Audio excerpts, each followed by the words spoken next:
BFM Business et Tech Co présente De quoi je me mêle, François Sorel. Et bonjour à toutes et à tous, merci d'être là, bienvenue dans De quoi je me mêle. Vous le savez, on se retrouve tous les week-ends pour faire un point complet sur toute l'actualité tech en audio, en vidéo, à la fois sur BFM Business, radio-télé, mais aussi sur YouTube dès le vendredi midi et en podcast audio avec quelques minutes supplémentaires. Vous l'avez remarqué, il y a un peu plus de bruit que d'habitude dans De quoi je me mêle cette année, puisque nous sommes à Vivatech. Et oui, vous savez, ce grand salon dédié à la tech qui est au cœur de Paris, porte de Versailles. Et pendant ces 52 minutes, on va évidemment revenir sur les coups de cœur de tous ceux qui sont avec moi sur le plateau de quoi je me mêle pour cette semaine. Et puis on parlera aussi d'Apple tout à l'heure. Apple qui a une très mauvaise nouvelle à nous annoncer concernant le prix de leurs produits. On s'en doutait, mais ça a été confirmé par Tim Cook, ça sera dans la deuxième partie. Je vous rappelle le hashtag DQJMM bien sûr, si vous voulez réagir à tout ce qu'on raconte. Un grand merci d'être là et c'est parti pour De quoi je me mêle depuis Vivatech. De quoi je me mêle sur BFM Business et Tech Co. Vivatech, donc c'est le 10e anniversaire cette année. Voilà, alors happy birthday à toute l'équipe de Vivatech. Et pour, on va dire, commenter l'actualité en ce vendredi, nous avons sur le plateau de quoi je me mêle ici, à Porte de Versailles, Mélinda d'Avansoula. Salut Mélinda. Salut François, bonjour messieurs. Voilà, qui est journaliste à BFM Tech, que vous connaissez bien évidemment. Pierre Fontaine est là aussi. Salut Pierre. Bonjour tout le monde. Rédacteur en chef adjoint de BFM Tech. La team BFM Tech est à ma gauche. Et à ma droite, c'est BFM Business avec Anthony Morel. Salut Anthony. Salut François, salut les amis. Que vous retrouvez le matin dans Good Morning Business, mais aussi à la mi-journée sur RMC. Alors bon, vous avez pu parcourir un peu les allées de ce Vivatech. Déjà c'est immense. Ouais. Cette année, franchement, c'est incroyable.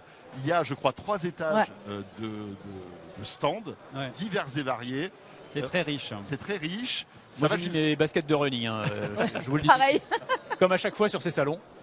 Anthony fait son marathon. Je fais l'entraînement en même temps. De Vivatech. D'une pierre deux coups. C'est ça qui est cool. Cela dit, c'est pas facile de courir parce qu'il y a tellement de monde. Ouais, c'est compliqué. T'es un peu gêné quand même. Faut slalomer. En tout cas, c'est un vrai succès populaire en tous les cas Vivatech. Et je vous rappelle que pour tous ceux qui nous regardent et qui nous écoutent ce vendredi, si vous êtes dans la région parisienne, rappelons que le samedi, c'est ouvert au grand public. Et ça peut être sympa de voir un peu les dernières innovations en matière de robots, d'IA, voilà, de tous ces sujets qu'on évoque évidemment toutes les semaines dans De quoi je me mêle. Ouais, c'est une façon de les voir de manière concrète parce que pour le coup, il y a pas mal de démonstrations quand même, hein, mine de rien. Les robots, typiquement, c'est peut-être le truc le plus spectaculaire, on va en reparler, mais si vous voulez voir ces robots humanoïdes dont on parle avec un niveau de dextérité incroyable, ici, il y en a plein. Donc c'est vraiment il y a des voitures absolument dingues, il y a des drones, il y a des trucs complètement fous dont on va parler dans l'émission aussi, complètement WTF pour ne pas dire le mot. Mais bon, mais si vous venez, prenez-y-vous un petit peu tôt parce que c'est pas évident. Il faut pouvoir rentrer. Vous ne venez pas trop tôt pour pouvoir rentrer Voilà. facilement. Enfin, C'est aussi l'autre solution. Et puis la bonne nouvelle, c'est que c'est climatisé. Et comme on annonce des températures incroyables Venez là, au frais à Vivatech ce week-end, ce samedi, vous serez quand même au frais pour découvrir toutes ces innovations. Alors bon, vous avez chacun vos petits coups de cœur. Mélinda, on va commencer avec toi. Alors ça fait un peu cliché quand même. Mélinda qui a fait son propre parfum. Mais malgré tout, j'imagine qu'on peut faire les hommes peuvent faire des parfums aussi avec ce que tu as vu. Vous êtes les bienvenus aussi pour faire votre parfum. Alors on rigole, mais il y a une grosse tendance sur ce salon de start-up en tout genre qui vous propose de faire votre parfum à l'IA. Évidemment, c'est l'intelligence artificielle. Ça sent quoi l'IA ? Il y a une odeur, oui, ça je savais pas. Ça sent l'IA. Tu sens l'IA. Tu sens l'IA. Ça sent l'IA. Alors, où as-tu encore traîné dans un Tu data sens le center data center poussiéreux. Sachant que l'argent n'a pas d'odeur, normalement ça ne devrait pas Est-ce que sentir c'est grand-chose. mieux ? Est-ce que c'est plus rassurant ? C'est ça la réalité. Non, blague à part, il y a énormément de startups sur le salon qui proposent des startups françaises, des startups étrangères. Là, moi, je l'ai fait chez AWS. Vous savez, c'est le côté Amazon serveur et tout. Eux, ils ont Bedrock qui est leur comment je peux dire, agrégation de modèles IA, de langage qui peuvent adapter un peu à tout. Donc on l'a vu en France, nous, avec l'arrivée d'Alexa Plus, par exemple, ils ont Mistral dans l'eau, hop, c'est Mistral qui fait ça. Et donc là, ils sont associés à un parfumeur dont il ne va pas donner le nom, parce que je pense que c'est un peu pour la démo ici et un peu à terme un vrai partenaire. Et grâce à l'IA générative, en fait, vous allez remplir un questionnaire qui va vous demander votre état d'humeur. Alors c'est à l'oral, vous pouvez le faire à l'oral ou à l'écrit. Ici, je vous conseille l'écrit parce que moi je l'ai fait à l'oral et parfois c'était tellement bruyant qu'elle n'entendait pas tout. En gros, vous allez donner votre humeur, ce que vous aimez, si vous êtes fan de peinture ou de cinéma ou je ne sais quoi, enfin, tout ce qui peut vous caractériser. Et entre votre voix, les éléments que vous rentrez, alors vous pouvez en mettre autant que vous voulez, ça va définir des senteurs. On vous affiche les senteurs, vous les gardez pas. S'il y a des choses que vous aimez pas, s'il y a des choses auxquelles vous êtes allergique, vous l'indiquez aussi. Et au final, elle prend un peu votre température et elle mixe tout. Waouh. Et elle est capable de vous sortir un parfum. Mais alors, le plus drôle, c'est que non seulement, bon, évidemment, il y aura tout ce qui est arôme Je et peux tout. le prendre ou pas? N'y Vas-y. va pas, François, On peut n'y va le pas. sentir, Tu Non. vas ou pas pas être déçu parce qu'il est très fort et j'ai fait un peu n'importe quoi. Elle a dit qu'elle aimait Je beaucoup les m'excuse, westerns et les chevaux. Je m'excuse parce que j'en ai fait d'autres qui étaient mieux. Alors je crois que Pierre Fontaine veut faire métro tramway canicule comme senteur. C'est ça, oui. C'est une très bonne idée. Alors, Bah, Vraiment. tu rigoles, mais il y a ici un stand où tu promptes ton parfum vraiment de manière un peu plus. Tu te demandes ce que c'est Tu nous as ça. pas dit comment il s'appelait ton parfum, parce que j'ai Alors, vu le titre moi. Parce qu'évidemment, j'ai un parfum avec un nom. Ouais. Alors vas-y. Et donc mon parfum s'appelle Fleur Ardente. Oh là là. Sachez-le, parce Mais que c'est vous. tellement toi ça, Mélina. Le Vraiment. côté Alors, fleur et le côté Je arc-en-ciel. n'ai pas ouais. personnalisé, mais on peut personnaliser aussi sa petite affichette publicitaire. Et Je vais le ça sent sentir. quoi non, alors ça sent hyper fort, je te préviens. Oh. Voilà. je t'ai Ça sent le prévenu. GPU ou pas? Comment dire? Non, ça sent. Alors, il y a trop de roses dedans pour moi. Ah oui, bien sûr. Voilà. Ça, Non, non, c'est mais côté alors après, fleur, hein. moi j'ai dégoûté Où d'autres. sont les toilettes publiques Ah. ici? Non, j'exagère. Non, non, j'en ai senti d'autres. Là, c'est parce qu'on a fait un mélange qui était un peu Oui, un mais peu c'est ton- ardent, on va Non, dire. mais- et puis en Non, plus, c'est- le parfum est un peu Mélinda, entêtant, tu as mais plein- ça tu as va. plein de talent, mais tu n'es pas un nez. Non, mais il y avait des nez vraiment, mais là, c'est moi qui ai fait mon truc aussi un peu pour tester Oui, la bien machine. sûr, bien sûr, bien sûr. J'ai testé celui de ma comparse qui était avec moi. C'était plus équilibré, il faut l'avouer. D'accord. Mais je trouve que l'idée est intéressante, blague à part, et surtout ça fait quelque chose de personnalisé. Je regardais sur les ordinateurs des autres personnes qui étaient à côté de moi en train de le faire. On n'avait pas un modèle identique, genre on vous met les 5 mêmes senteurs et ça fait votre parfum. C'était vraiment quelque chose de très très différent. Vous pouvez changer. Tout ça pour vous dire que l'IA générative sert aussi à ça. Pas qu'à demander des choses à ChatGPT, il est capable de vous connaître et de personnaliser ça. Dans un environnement plus calme, ce sera mieux aussi. Mais à terme, c'est un peu ça aussi l'idée. Je discutais avec un des parfumeurs qui était là et qui travaille sur ces projets. Eux, ça fait 20 ans qu'ils travaillent sur des algorithmes et des choses comme ça pour mettre tout leur catalogue de création de parfums en fait dans une base. Aujourd'hui, avec l'IA générative, forcément, ça accélère les choses et ça permet d'avoir un parfum encore plus personnalisé. On sait qu'il y a plein de marques qui essayent souvent de faire des parfums personnalisés. Voilà, vous êtes au niveau au-dessus. Et oui, promis, je m'appliquerai mieux la prochaine fois. Mais on a un prix ou pas? Alors non, parce que là, c'est Là, une pour démo. l'instant, c'est la démo, ça Oui, n'existe pas encore. Pour le moment, ça n'existe pas. Mais clairement, à terme, ça existe. Avant d'acheter 5 litres, teste sur une petite fiole Ouais. quand même. C'est On clair. sait jamais. Tu vois, un raté, un mot qui dérape. Non, mais je trouve l'idée. En revanche, je trouve l'utilisation de l'IA. On voit beaucoup d'IA de création. Dans la création d'un parfum, j'ai quand même demandé aux parfumeurs s'ils n'avaient pas peur que ça leur prenne leur taf. Parce que c'est vrai que tu te dis, si l'IA elle fait mon parfum, est-ce que j'ai encore besoin d'un nez véritable? Non, il reste quand même des ajustements derrière qui sont faits pour que ça corresponde. Et eux, ils sont pas du tout inquiets. Ils voient ça comme une plus-value par rapport à toute la connaissance qu'ils ont emmagasinée déjà. Très bien. Et puis il y a aussi le côté statutaire du parfum. C'est-à-dire qu'aujourd'hui, tu vas acheter un parfum d'un grand couturier ou d'une grande marque, etc. Il y a aussi ce truc-là. Là, tu c'est vois. vraiment l'IA comme un outil Oui, bien sûr. de l'humain et pas comme C'est presque un c'est pas proof possible. of concept. Exactement, et c'est finalement. pas possible de remplacer sur des choses aussi sensibles un être humain. Non, mais Ok. moi, ce que je trouve intéressant, c'est de Non, me mais dire tu que. sais quoi, ça peut être une bombe anti-défense, plutôt, à mon avis.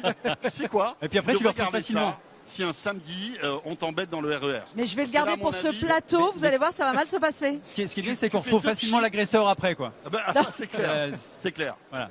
Mais ce que je trouve intéressant, J'attends les c'est vôtres, que messieurs, j'attends les vôtres. l'étape d'après, ça sera peut-être aussi de prendre en compte la propre odeur de la peau pour l'adapter. Bien sûr. Enfin, c'est Ouais, hyper ouais. intéressant, quoi. Parce Alors- qu'on a tous des supports Ah de oui. peau différents. en Ah, fait. ceux qui ont rigoles, lu le mais parfum le savent. C'est C'est ça. très vrai. Je discutais donc avec le parfumeur qui travaille là-dessus et qui m'expliquait que eux, dans tous leurs registres, ils travaillent aussi à l'international. Et en France, on ne le fait pas. Mais ils ont des registres où, en effet, ils sont capables de dire une femme ou un homme de 30 ou 50 ans n'a pas la même. Déjà, enfin, souvenez-vous tous, Ah oui. on n'a pas les mêmes parfums, on n'a pas eu les mêmes parfums à 20 ans qu'on a aujourd'hui. En fait, eux, ils font ça et aussi en fonction de la nature de la peau, de choses comme ça. D'accord. En France, on n'a pas le droit à ces critères-là. Aux États-Unis, ils ont le droit. Et donc, ils peuvent vraiment pousser la personnalisation pour avoir des parfums. Ben, vous savez, quand on dit ah, le parfum, il tourne un peu sur ma peau, c'est une réalité en fait. Très intéressant. Merci beaucoup. Dans un instant, on va parler tracteur avec Pierre Fontaine, puisque Et ouais. Chacun Pierre- ses passions. Alors Non, c'est mais c'est Pierre pas a trop deux genré. passions. C'est pas trop genré, c'est ça qui est bien. Non, c'est ça qui est bien. Parfum, tracteur, ça. c'est parfait. Tout va bien. Alors, Pierre a deux passions dans la vie, le jeu vidéo et les tracteurs. Allez savoir pourquoi. D'ailleurs, je crois qu'il existe des simulations de tracteurs. Exactement. C'est Farming Simulator. C'est l'un de tes jeux préférés. Ouais. Mais avant de retrouver ça, et je pense que franchement vous avez hâte, on va écouter Anthony, parce qu'Anthony, évidemment, pour BFM Business et pour RMC, tu as fait un peu le tour. Tu as vu un truc qui a l'air étonnant, ce sont des lentilles un peu particulières. Exactement. Alors chacun ses hobbies effectivement et ses passions et ses prismes. Mais moi, vous savez que je suis un petit peu hypochondriaque, hein, ceux qui nous écoutent régulièrement. Pourquoi un petit Pas peu du tout. Personne ne le du sait. tout. Voilà. Donc en fait, je fais la razzia à chaque fois sur toutes les innovations pour la santé. Et alors là, j'ai croisé un truc assez dingue, c'est des lentilles connectées, alors qui ont plein de fonctionnalités. C'est sur le stand d'une startup qui s'appelle Xpanseo. Ces lentilles, première chose, alors elles permettent de mieux voir, ce qui est pas mal pour des lentilles. Mais en plus de ça, elles vont analyser tout un tas d'indicateurs de santé, c'est-à-dire qu'elles peuvent tracer et détecter un certain nombre de maladies. Donc en fait, à l'intérieur des lentilles, vous avez des capteurs qui vont aller goûter entre guillemets le liquide lacrymal, donc les larmes. Ah ouais? Et qui vont aller par exemple analyser en temps réel la glycémie, donc le taux de sucre dans le sang. Ça c'est extrêmement intéressant pour les patients diabétiques. Je me souviens que Google avait lancé une expérimentation comme ça, mais il y a ce que j'allais te dire, il y a 15 ans de ça, quelque chose comme ça. Oui, ils en ont refait il y a pas longtemps, juste sur l'œil, en fait, de regarder le blanc de l'œil et d'être capable de. Et ben là, en fait, maintenant, c'est vrai que la miniaturisation des composants permet de faire une lentille qui va permettre d'analyser ces indicateurs-là en temps réel. Donc c'est génial. Tu vas pouvoir savoir en temps réel le taux de sucre dans le sang, comment il varie en fonction des aliments que tu viens d'ingérer, ce genre de choses. Tu vas pouvoir aussi analyser la pression dans l'œil. Alors ça c'est intéressant parce que c'est les signes avant-coureurs de maladies comme le glaucome. Donc tu vas pouvoir, avant que la maladie n'apparaisse, dire il y a un truc un peu bizarre, peut-être que tu devrais aller voir le médecin. Tu vas pouvoir le soir, tu vas dormir, tu les mets dans un boîtier et on va venir analyser plein de molécules et on va détecter un certain nombre de maladies, des traces de médicaments, si tu as bien pris ton traitement, s'il fait effet, enfin plein de choses comme ça. Donc première chose, c'est vraiment des lentilles qui vont prendre soin de toi. Déjà, je trouve ça complètement fou. C'est un peu des éponges de ton organisme. C'est exactement ça, c'est vraiment ça. Elles vont venir goûter, si tu veux, à la surface de l'œil et elles vont en analyser des éléments biologiques. Mais est-ce qu'elle corrige la vue? Alors elle corrige la vue, ça c'est quand même ce qui est bien. Non, mais c'est pas mal. base. T'as raison, pour des lunettes c'est bien. Mais Parce que, tu sais, comme il y a des microprocesseurs dedans, t'es tout le temps là, tu vois rien. T'as regardé trop de séries Dans la télé, matrice. François. Comme ça. ta question est intéressante parce que je pense que en fait, et c'est la même chose que quand on parle des lunettes connectées finalement, on se dit finalement même les gens qui n'ont pas besoin de lunettes porteront ces lunettes parce qu'il y a des fonctionnalités supplémentaires. De la même manière qu'un smartphone, ça sert maintenant à tout sauf à téléphoner. En fait les lunettes ou les lentilles de demain, elles auront plein de fonctionnalités supplémentaires. Et pourquoi je dis ça? Parce que au-delà de ces fonctionnalités de santé, ce que peuvent faire ces lentilles, c'est qu'elles ont une fonctionnalité de réalité augmentée, donc elles vont projeter dans ton champ de vision un certain nombre d'éléments numériques, comme les lunettes dont on parle régulièrement. Alors évidemment c'est beaucoup plus petit, donc c'est plus rudimentaire, c'est en monochrome, c'est en monocolore, donc tu vas pouvoir avoir, je sais pas, ton rythme cardiaque, la vitesse à laquelle tu cours quand tu fais ton footing, les flèches du GPS, tout un tas d'indications comme ça. Alors j'en parle comme si c'était là maintenant tout de suite. Évidemment, là on est sur du prototype, sur des choses qui sont pour l'instant de l'ordre plus que du concept, parce que vraiment tu as les prototypes, tu peux les tester, tu peux regarder dans la lentille et voir ce que ça donne, mais il va falloir des années évidemment avant que ça n'arrive sur le marché, d'autant qu'il faut plein d'autorisations réglementaires, médicales. On parle d'un dispositif médical, mais je trouve que la piste en tout cas est extrêmement prometteuse. On parle souvent des lunettes connectées dans De quoi je me mêle. Ici à Vivatech on est déjà sur l'étape d'après qui seront les lentilles de contact avec plein de fonctionnalités santé et réalité augmentée. Moi ce que je trouve fascinant, c'est le fait de se dire qu'à l'intérieur de ces lentilles, il y aura des composants électroniques, des antennes, parce que évidemment ça doit communiquer en Bluetooth ou je sais pas comment, tu vois. Une batterie. C'est fou. Et imaginez que tout ça puisse être dans une lentille, j'ai presque du mal à y croire en fait, en me disant mais comment on arrive à faire ça? C'est dingue. Mais c'est dingue aujourd'hui dans la vue, tout ce qu'on trouve, et on le sait dans la vue et la voix sont en santé connectée, sont porteuses actuellement. Enfin, c'est un truc de fou. On sait que sur la voix, ils arrivent à déceler des microparex sur le diabète, sur des maladies cardiaques, des choses que seule l'IA en fait arrive à percevoir. Et c'est vrai que les lentilles, alors on en a vu aussi qui permettent de zoomer, dézoomer, ça avec la main. En gros, ça a passé par tes yeux. Moi, je sais que je porte des lunettes de temps en temps. La perspective de mettre des lentilles ne me plaît pas du tout. Ah ouais? Ah non, pas du tout. Et enfin, connecté comme ça ne. Des lentilles autofocus, c'est ça, qui font le point directement, comme l'objectif d'un appareil photo. En fait, ouais, non, mais c'est ça. Mais ça va être vraiment. Et pour fascinant, la santé, c'est fou. Ça va être vraiment fou. Mais il y a plein d'innovations dans la santé. On aura peut-être l'occasion d'en parler. Mais alors, il y a ici Luxottica qui est vraiment là-dessus aussi. Ils sont présents ici à Vivatech. et ils poussent vraiment très très loin ce curseur-là. Ils imaginent les lunettes de demain. Alors ils sont peut-être pas sur les lentilles, mais justement le fait simplement en analysant, si tu veux, la couleur de l'œil, la pupille, etc., l'intérieur de l'œil, ils arrivent à détecter des maladies qui n'ont rien à voir avec l'œil finalement. Ça peut être, tu en parlais tout à l'heure, du diabète, ça peut être aussi des maladies du foie, du rein. C'est dingue comme l'œil peut être révélateur de ton état de santé. Alors aujourd'hui, on n'a pas les bons outils, les bonnes jumelles pour le voir, mais il paraît que c'est très prometteur. Ouais, ça pourrait faire en plus des systèmes de dépistage ou de pré-dépistage, parce qu'évidemment ça ne va pas se substituer à un médecin, mais ça peut te donner un mécanisme d'alerte qui dit ah là il y a peut-être un truc un peu bizarre, tu devrais aller consulter. Les gens vont pas forcément se faire dépister pour toutes les maladies parce que déjà ça coûte très cher, c'est très fastidieux, c'est très contraignant.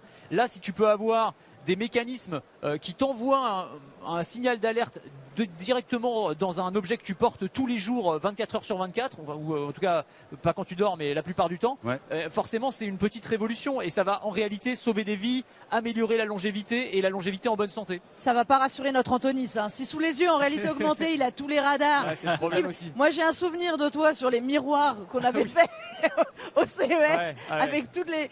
Après tu fais ça, on arrive, on était en jet lag, pas bien, et avec tous tu sais, toutes les mesures qui te donnaient ton état de santé.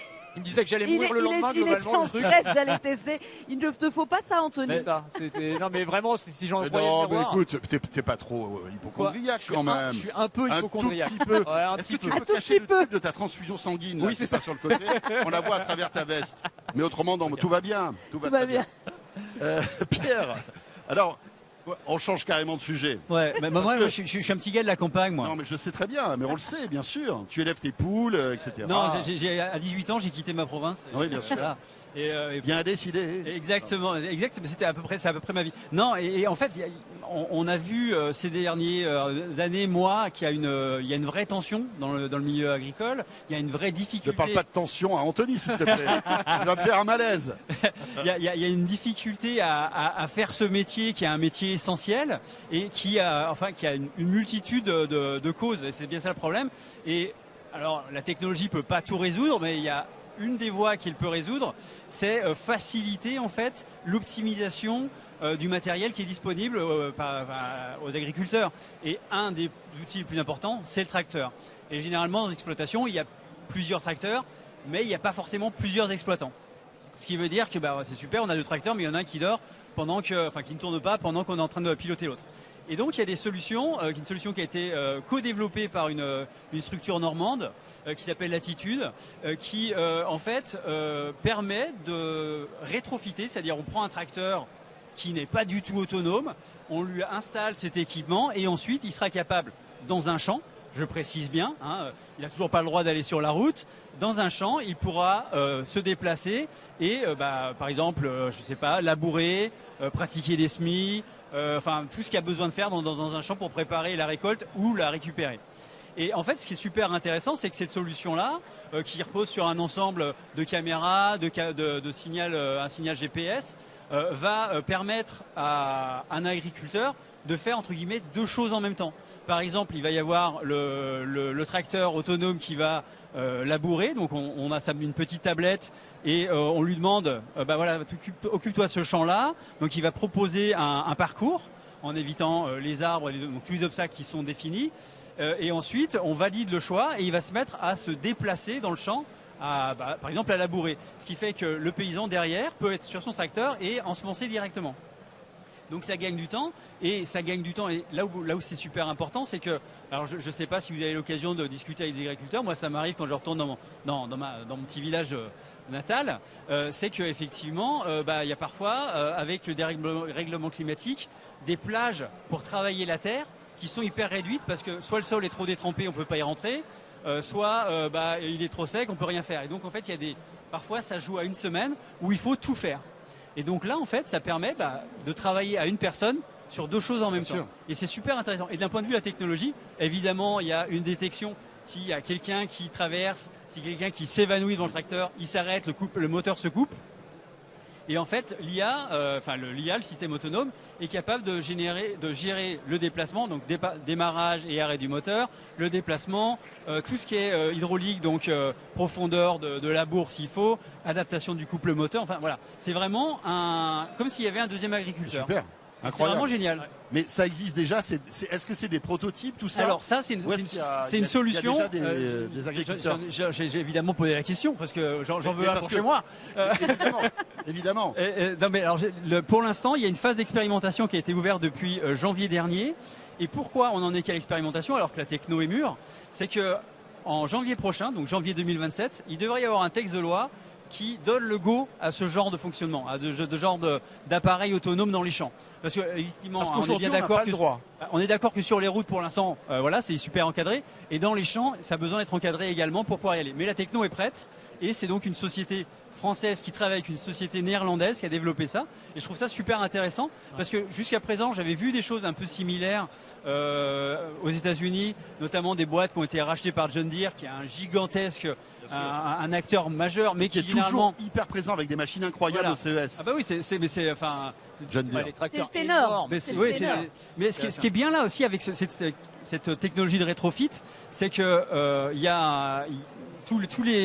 tous les ingénieurs agronomes le disent, c'est pas une bonne chose de faire rentrer les tracteurs trop lourds dans les champs, parce que ça va tasser la terre, ça va écraser tout ce qui permet à la terre d'être vivante. Donc il faut pouvoir faire rentrer des tracteurs qui sont pas trop lourds.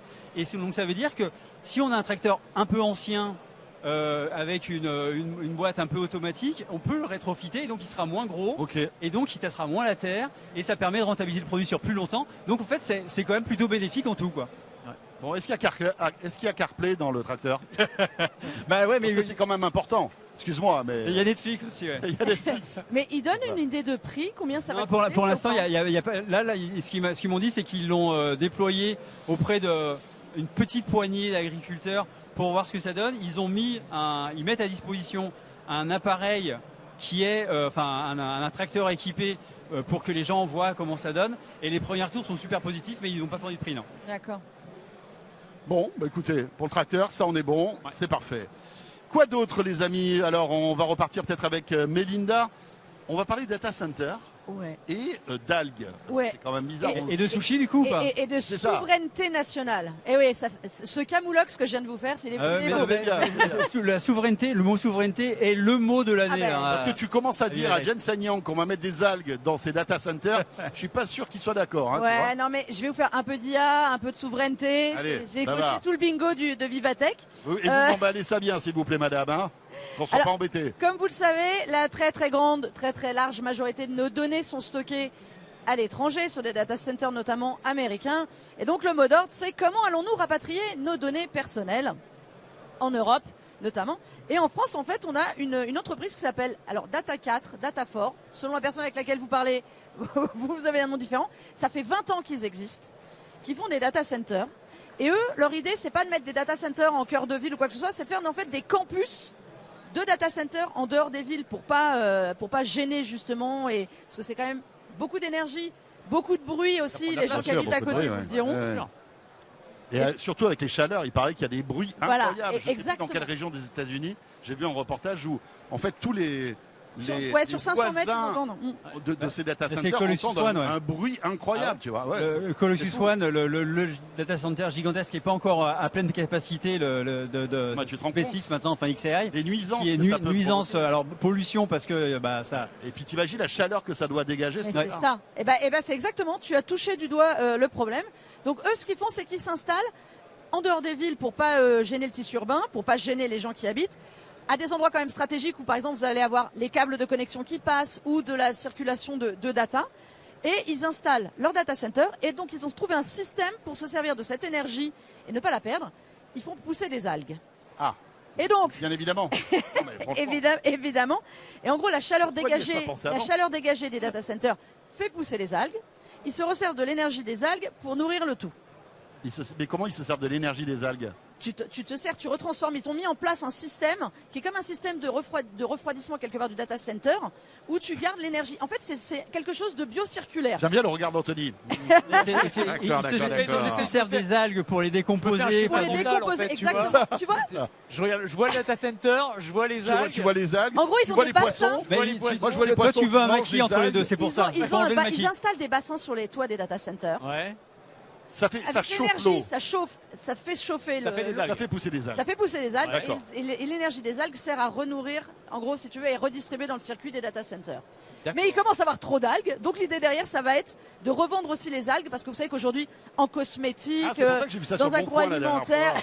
et voilà. Il dit vend 3 tonnes d'algues, peu cher, peu servi. À J'ai failli Marcoussis, craquer, hein. juste à côté d'ici, en plus pas très loin. Non, donc voilà, ils ont mis ce système en place qui fait que ça fait pousser les algues et ça les décompose pour remettre dans le data center.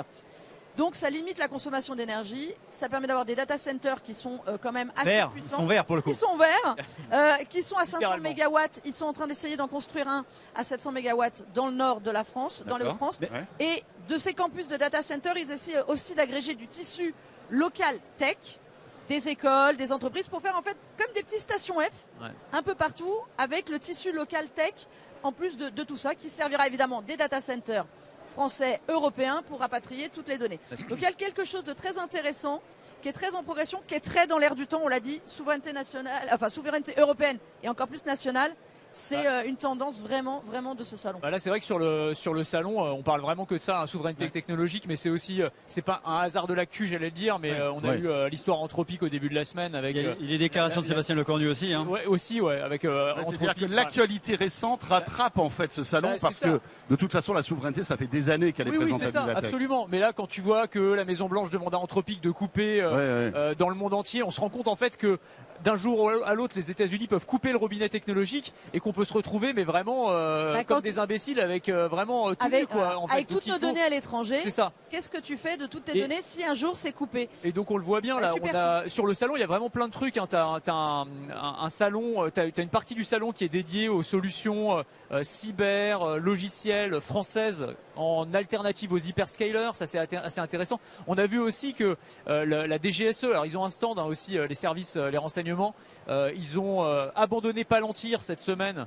au bénéfice de Chaps Vision, qui est une entreprise française. Oui, oui, oui. Donc on voit quand même qu'on a un mouvement. Je pense que c'est vrai que ça fait des années qu'on en parle, mais là pour la première fois, on a l'impression qu'il y a des mesures vraiment concrètes et qu'il y a Oui. une réelle prise de conscience. Et une au-delà du urgence discours. peut-être Et une même. urgence, Ouais. exactement, parce que tension géopolitique, etc. Et que bah là en fait on est un peu au pied du mur, il faut s'y mettre. Je pense que ton innovation elle entre un peu dans ce Ah, puis cadre-là. là, on fait double emploi, je te dirais. Il y a la question de la souveraineté, il y a la question de l'environnement aussi, de faire appel à des algues. Et c'est vrai que c'est presque le truc le plus facile à faire pousser. Réchauffement climatique n'aidant pas, aidant dans cette situation-là, mais n'aidant pas le reste du temps. Il y a quelque chose vraiment, et on sent que eux, en fait, leur innovation, ça fait 20 ans en fait, qu'ils bossent sur plein de choses, elle arrive au bon moment. Là, ils sont sur des phases de tests un peu partout. Ils travaillent avec l'Université de Paris-Saclay, par exemple, pour améliorer tout ça. Donc vraiment, je pense qu'ils sont, Datacat, ils sont à la croisée des chemins et vraiment au bon endroit, au bon moment. Très intéressant tout ça, ouais, c'est clair. Mais pour revenir à ce que tu disais, c'est vrai que c'est quand même fou de se dire qu'une IA américaine est coupée aux étrangers. Ouais, c'est ça. C'est quand même dingue, ça c'est l'actualité. Alors, en marge un petit peu Oui. de ce Vivatech, mais c'est vrai que c'est très géopolitique, etc. Mais Anthropic sort une IA tellement puissante que le gouvernement américain dit, vous savez les gars, on va la garder aux Américains. Mais on se dit, ok, bon, pour ce truc-là, c'est grave, mais imaginez demain, le gouvernement dit, vous savez quoi, les produits Google, on va les garder pour les Américains. Ça va être sympa. Ouais. C'est-à-dire que on vient d'ouvrir une boîte de Pandore, une fenêtre, une porte qui est quand même assez incroyable. Oui, en fait, on se rend compte d'une chose qu'on savait déjà, mais sauf que là, on en a l'illustration concrète peut-être on pour a la l'exemple première fois, concret, ouais. qu'on est en réalité une colonie numérique aujourd'hui des États-Unis et demain de la Chine. C'est-à-dire qu'on est complètement à la merci de ces grands groupes internationaux et des gouvernants qui les dirigent bien et sûr. qui peuvent prendre des mesures. Là, en l'occurrence, quand la Maison Blanche demande à Anthropic, maintenant vous coupez, Anthropic ils coupent, ils n'ont pas tellement le choix. Et donc, en fait, alors sachant qu'Anthropic, je trouve qu'ils jouent aussi un double jeu, c'est-à-dire qu'ils ont ce double discours de dire d'un côté, on développe les modèles les plus dangereux, les plus puissants et donc potentiellement dangereux. Oh là là, regardez, Mythos, c'est incroyable ce qu'on arrive à faire. Retenez-moi parce que vraiment c'est trop puissant. Et puis d'un autre côté, le jour où on leur demande de couper, ils disent ah bah oui mais là ils nous ont demandé de couper. Bah oui les gars, Non. évidemment. Si vous dites aux gouvernants, on a des modèles extrêmement puissants, extrêmement dangereux, bah le jour où vous avez effectivement des gens qui arrivent à en plus court-circuiter ces modèles, qui pourraient, je le rappelle, mais s'ils étaient libérés dans la nature, détecter des failles de sécurité absolument critiques dans des logiciels qu'on utilise au quotidien, qui pourraient permettre potentiellement, c'est ce que dit Dario Amodei, aider à développer des armes bactériologiques, enfin, ce genre de choses. Encore une fois, c'est le discours d'Anthropic que certains appellent du marketing de la peur. Mais évidemment que quand les gouvernants entendent ça, ils les prennent au mot à un moment. Donc c'est pas très étonnant finalement cette décision. Mais nous, ça nous met dans une situation qui est très compliquée et qui nous fait dire il faut qu'on ait. Mais c'est intéressant. Est-ce que c'est plus par protectionnisme américain ou simplement pour protéger la planète? En fait, non, là, en l'occurrence, dont tu le racontes, on peut se dire aussi que c'est une manière peut-être de ralentir la propagation d'une technologie qui peut être dangereuse à l'échelle de l'humanité. Oui, mais c'est tu vois ce que je veux dire. Dans ce cas-là, tu l'interdis totalement. Là, elle est interdite. Elle est de facto retirée aux États-Unis parce que ce qu'ils a demandé, c'est d'interdire à toute personne qui ne soit pas américaine, qu'elle soit sur le sol américain, qu'elle travaille chez Anthropic ou qu'elle soit à l'autre bout du monde, d'avoir accès à ces modèles-là. Et vu qu'ils n'ont pas fait en sorte qu'il y ait ce type de filtre qui semble un petit peu aberrant malgré tout, ils ont été obligés de tout fermer. C'est ça, c'est ça le fait, le fond du problème. Mais il y a une réalité aussi, c'est que ce qui a produit la décision de fermeture, c'est une espèce de démonstration de chercheurs d'Amazon qui est beaucoup décriée par beaucoup d'experts en cybersécurité depuis, dont Phil Zimmermann, qui est quand même le patron, l'inventeur, le créateur du modèle de chiffrement qui est au cœur de la technologie des mails. Donc c'est un mec qui s'y connaît un petit peu en cybersécurité et qui dit là en fait votre truc est pas probant. Ce que vous lui reprochez à ces modèles les plus récents est aussi vrai sur les modèles plus anciens. Donc en fait effectivement il faudrait tout interdire. Donc c'est un petit peu du pipeau. Il faut quand même remettre les choses en perspective. Là il y a clairement à mon avis, un côté levier de négociation à la con, si je puis me permettre, de Donald Trump. Ouais, c'est clair. Vous avez vu, dans De quoi je me mêle, on commence par fleurs ardentes et on termine sur un sujet hyper grave, hyper anxiogène sur l'avenir d'une IA hyper dangereuse, quoi. C'est quand même ça. Mais c'est ça qui est plutôt pas mal. C'est une fleur ardente, c'est le nom de code du prochain modèle d'entreprise. c'est ça. Il sent l'IA. Ou Mistral, c'est le Mistral. C'est le Mistral. Ah oui, bravo.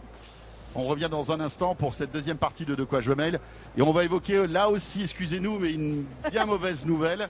Si vous comptiez vous offrir un nouvel iPhone pour la rentrée, commencez à casser le PEL dès maintenant ou mettre de l'argent un peu plus de côté parce que les prix vont augmenter. On va tout vous expliquer dans la deuxième partie de ce De quoi je me mêle avec Mélinda, avec Pierre et avec Anthony. À tout de suite.